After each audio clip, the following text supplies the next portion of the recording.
আসসালামু আলাইকুম। সকল জীবের কল্যাণ হোক। আমি সুন্দর একটি গ্রামের চকের দৃশ্যটা সবুজ, খুবই দেখতে সুন্দর লাগতেছে। সন্ধ্যা হওয়ার পূর্বেই ভিডিওটা করলাম। খুবই সুন্দর একটি দৃশ্য, আকাশের দৃশ্যটাও অনেক সুন্দর লাগতেছে। আর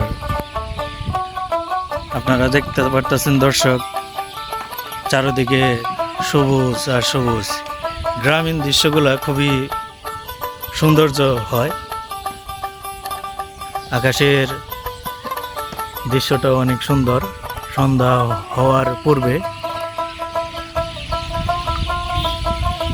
সকলেই ভিডিওটা দেখবেন। আশা করি গ্রামের দৃশ্য ভালো লাগলে লাইক, কমেন্ট, শেয়ার করবেন। আসসালামু আলাইকুম।